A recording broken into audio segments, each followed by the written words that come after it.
Jayson Tatum, a superstar for the Boston Celtics, is a huge supporter of the late great Kobe Bryant. Tatum is arguably Kobe's biggest supporter in the NBA. The Celtics player was a rapid-fire segment where he was asked a series of questions for which he could only give a yes or no answer. When asked who he would rather play with, Kobe or Michael Jordan, Tatum didn't think twice before shocking everyone with his answer. First up, who would Tatum rather play with between Kobe and MJ? Kobe Bryant was a terrific human being and an all-time great in the NBA. He had a stellar career on the court, ending with 18 All-Star selections, 15 All-NBA selections, and 5 championships. Many of today's NBA stars formerly looked up to the Lakers' all-time great, and he continues to be a fan favorite. Jayson Tatum is one of them. He is rumored to have shared a particularly close relationship with the number 24. Tatum has made no secret of the fact that Kobe Bryant was his childhood idol and that he looks up to him as a professional basketball player. Tatum looked to Kobe for inspiration before the Eastern Conference Finals Game 7 last season. Their match was against the Miami Heat. The Celtics star shared an image of a text message he sent to Bryant's old phone, "I got you today." So when asked to choose between Kobe Bryant and former Chicago Bulls superstar Michael Jordan,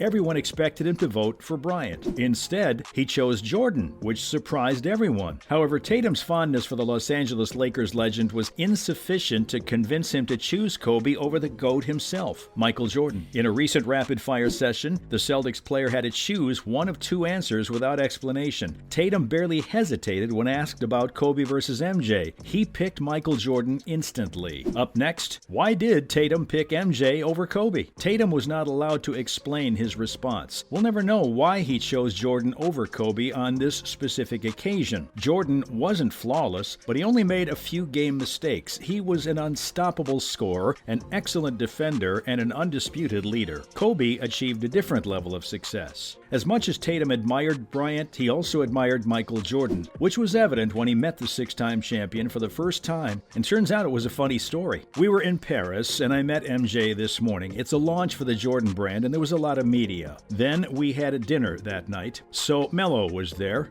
Blake was there, Russ was there, Spike Lee was there, and everyone was there. I remember walking in, still nervous. MJ had taken a seat, his wife next to him, and Spike is next to her. So I walk in and I think, I'm going to have an entire chat as if I knew him. However, when Tatum got close to Michael Jordan and walked over to him, Tatum's hand began to sweat. "What's up, Mike?" I asked. When I moved to shake his hand, Tatum's nerves made him knock over his wine glass on the table, breaking it. "Oh, let me get a napkin, help you out," Tatum said. "Young fella, it's cool. It's good. You all right?" Michael Jordan replied. I kept turning around like, yo, I'm tripping. So how are Jayson Tatum and his team faring this season? One of the team's NBA analysts believe could win the NBA championship during this 2022-23 season is because they have one of the strongest rosters in the NBA, led by 2 all-NBA level players, not overlooking that the squad has the reigning Defensive Player of the Year and are battle-tested, having advanced to the NBA Finals in previous years. They will be one of the most incredible teams to face in the NBA, especially when big man Robert Williams returns. Boston is the best offensive team in the league currently. Their record isn't where they would have loved to be, which is on top of the Eastern Conference, but that isn't causing concern in the locker room right now, according to Boston star Jayson Tatum. One thing I understood from being in the finals is that when you play until June, you understand that fretting about a game in November is a no. Tatum stated in NBC Sports Boston footage. He added that they want to win every game, but we have several more to play and they will approach each game one at a time. Boston's record isn't the prettiest to start the season, but it's certainly impressive. Despite their 3 losses, 2 have come in overtime against the feisty Cavaliers, who should be deep in the playoff picture by the season's conclusion. Boston's other setback came at the hands of an incredibly understaffed Chicago Bulls team. That is the one game they may wish back this season. Overall, we're only 3 weeks into the season. There will be plenty of great and low points in the future, and that perspective comes with Tatum's experience. In other related news, are the Boston Celtics worried about Jayson Tatum's injury? Jayson Tatum had an incredible game last time against the Detroit Pistons, including dropping 16 points in 5 minutes. Following Boston's 128-112 victory over the Pistons, Jayson Tatum was interviewed and discussing the team's offense and his bandaged left wrist. "We're just managing at the moment," Jayson Tatum says of his wrist. Following the thrashing of the Detroit Pistons on Wednesday night, the Celtics are on a great run and have won 4 straight games as they continue to gain momentum. Tatum has been on fire to start the season, scoring 31 points on 10 of 20 shots shooting, 5 of 11 threes, 6 of 7 free throws, and 5 assists. Jaylen Brown and Jayson Tatum dropped 30 and 31 points respectively, and fellow teammate Sam Hauser had another career-best performance of 24 points on 9 of 15 shooting and 32 minutes on the court. Remarkably, Tatum is performing at such a high level while making it appear almost effortless. For a guy who has a history of a poor start to the season, he has looked the part with the approach and attitude of a man with unfinished business. During the game, Tatum had some tape on his wrist and left hand, raising some questions. Tatum was diagnosed with a non-displaced fracture in his left wrist following the conclusion of the playoffs. Tatum was questioned if it was the same issue as his previous injuries or if it was a serious reason for concern while it was bandaged up during the Pistons game. Same wrist, same hand. Something seemed different that we're just dealing with right now, Tatum explained. Nothing that I need surgery for,